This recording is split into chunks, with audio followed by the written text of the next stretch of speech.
네, 지금부터는 보다 구체적인 오후장 전략을 세워드리고요. 전문가와 함께 포트폴리오도 함께 구성하실 수가 있습니다.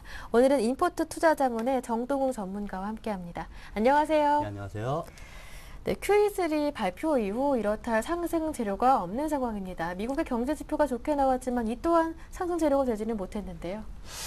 예, 그렇습니다. 이제 예. QE3 발표 이후 아무래도 이제 뚜렷한 상승 모멘텀이 없는 게 글로벌 증시를 전체적으로 횡보시키지 않나 이렇게 전망을 하고 있습니다.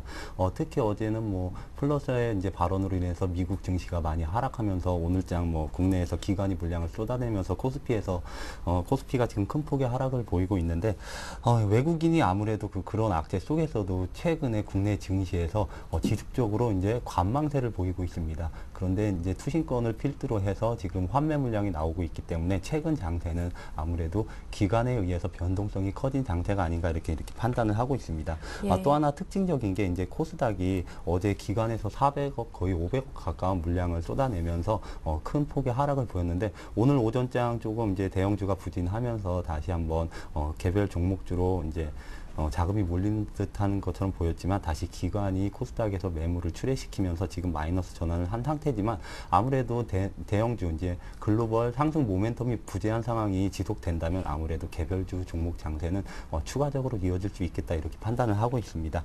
그런데 이제 향후 이벤트에 좀 주목을 해봐야 될 것 같은데 오늘 들려온 소식에 의하면 이제 중국에서 이제 정권 교체 이후 5조 위안을 풀 거다 이렇게 말이 나왔습니다. 저번에 경기 부양책으로 해서 4조 위안을 풀었는데 요번에 5조 위안, 1조 위안이 더 증가한 수치입니다. 만약에 이 시나리오대로 만약에 경기 부양책을 중국에서 펼친다면은 10월 달에 지금 시진핑 체제로 전환할 거다 이렇게 말이 나오고 있는데 그렇게 된다면은 아무래도 철강이나 화학, 중국 관련주에 좀 관심을 가져보고 보수적으로 좀 시장을 대응하는 게 맞지 않나 이렇게 판단을 하고 있습니다. 네, 알겠습니다. 이어서 정동훈 전문가님의 오늘의 관심 종목도 들어볼게요. 오늘은 어떤 종목 들고 오셨나요? 오늘은 휴스틸이라는 종목을 들고 네. 왔습니다.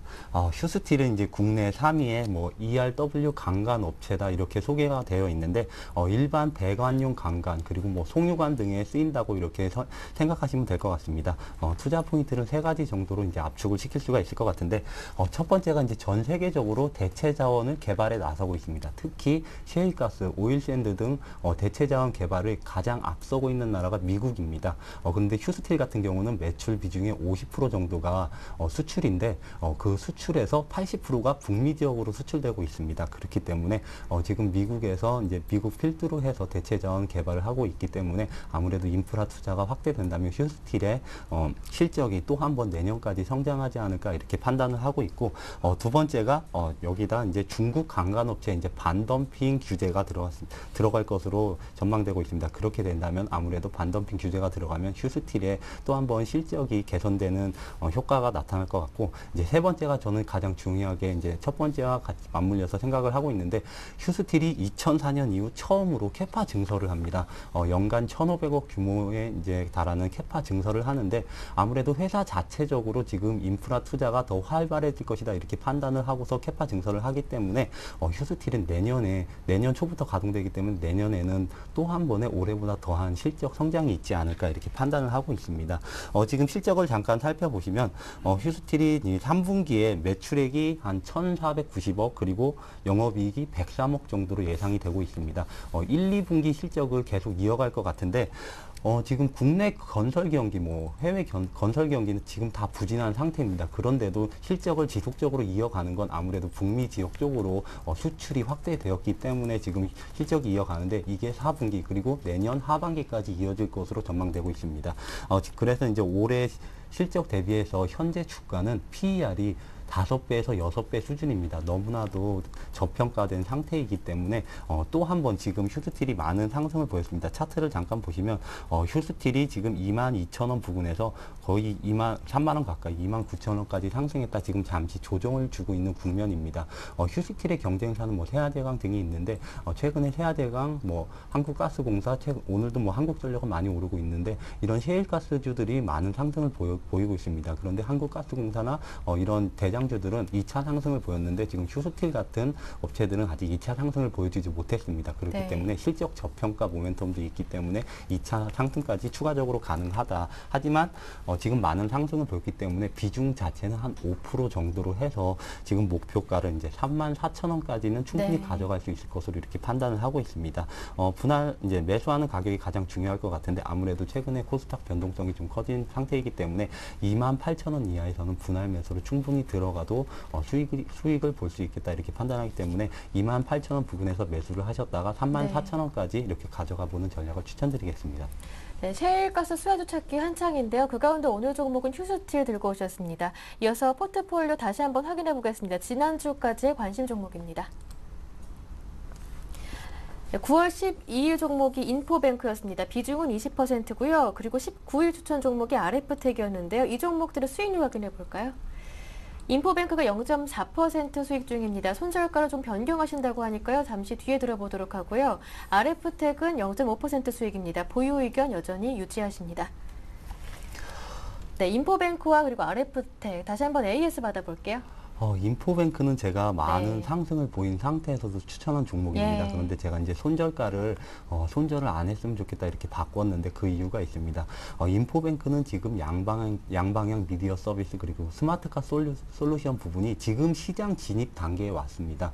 그리고 내년 그리고 2014년부터 본격적인 성장을 시작할 종목인데 인포뱅크를 지금 10,000원 솔직히 지금 차트상으로 11,000원이나 10,000원이 깨지면 손절을 쳐야 하지만 성장성이 네. 너무 무궁무진하기 때문에 인포뱅크는 손절을 하지 않고 내년 상반기까지 충분히 15,000원까지 갈 수 있을 것으로 이렇게 판단이 되고 있습니다. 추가적으로 또 하나 말씀드리고 싶은 게 인포뱅크가 최근에 변동성이 굉장히 커졌습니다. 네. 알고 봤더니 이게 SNS 대선 테마주에 엮이면서 변동성이 확대가 됐는데 지금 SNS 대선 테마주들은 뭐 가비아, 이루온, 뭐 오늘과 내일 등이 있는데 그런 종목들과 비교를 해 보시면은 상승 패턴이 다릅니다. 인포뱅크가 7,000원대부터 12,000원까지 상승했던 이유는 에모 서비스와 스마트카 솔루션 때문에 상승을 했던 거지 SNS 대선 테마 때문에 상승했던 부분이 없습니다. 그렇기 때문에 그런 대선 테마주들과는 좀 차별화를 이렇게 생각을 하시고 인포뱅크 SNS주가 빠진다고 해서 인포뱅크를 팔 이유는 전혀 없는 것 같습니다. 그리고 SNS주가 오른다고 해서 인포뱅크가 오를 이유도 전혀 없는 것으로 판단되고 4분기부터 실적이 본격적으로 좋아질 것이기 때문에 내년 상반기까지는 충분히 15,000원까지는 갈 수 있다 이렇게 판단하에 15,000원까지는 좀 강력 홀딩을 해보자 이렇게 말씀드리고 싶습니다. 네, 그럼 기존 손절가를 변경한다면 어디까지로 내려보시나요? 저는 솔직히 이제 10,000원 이하에서 맨 처음에 네. 말씀드릴 게 10,000원 이하에서는 강력하게 담아보자 이렇게 말씀을 드렸고 11,000원이 단기에 깨지면은 손절을 하자 이렇게 말씀을 드렸었는데 어제 같은 경우도 거의 하한가까지 갔다 왔습니다. 11,100원까지 내려왔었는데 이걸 다시 이제 어제 나온 스마트카 솔루션 모 증권사 보고서가 나와서 저도 잠깐 봤었는데 굉장히 잘 썼더라고요. 근데 그 보고서에 의해서 오른 건지 아니면은 기업 가치를 생각해서 다시 올린 건지 그 이유는 잘 모르겠지만 어제도 SNS 대선 테마주들이 대부분이 하한가를 기록했지만 인포뱅크는 하한가까지 갔다가 다시 거의 네. 보합 수준까지 올라왔습니다. 그렇기 밑꼬리가 길게 달렸네요. 예. 아무래도 인포뱅크는 다른 종목들과 다르기 때문에 지금 굳이 손절가를 산정을 한다면은 인포뱅크 같은 경우는 굳이 손절가보다는 아예 전체적으로 세계 경기 불황이 왔을 때 그냥 손절을 치자 이렇게 말씀드리고 싶을 정도로 예. 손절가를 지금 정하기가 좀 애매한 상태입니다. 네, 일단 인포뱅크는 그만큼 유망하다고 보시기 때문에 손절가 너무 개의치 마시고요. 제시하신 목표 가격 15,000원, 20,000원까지 들고 가보자라는 말씀이셨습니다. RF텍도 있는데 이 종목 보유 의견이시네요? 예. RF텍은 이제 지금 10,000원 초반대라서 지금 상승이 조금 힘든 구간입니다. 지금 5월 달부터 이제 박스권에 갇힌 모습인데 RF텍은 다시 한번 말씀드리면 삼성전자가 이제 휴대폰 사업을 공격적으로 이제 전략을 세우고 있습니다. 전에도 말씀드렸지만 올해 3억 5천만 대, 내년에 4억 5천만 대를 출하할 것이다 이렇게 내놓고 있기 때문에 RF텍이 그에 따른 수혜를 입을 것으로 전망되고 있습니다.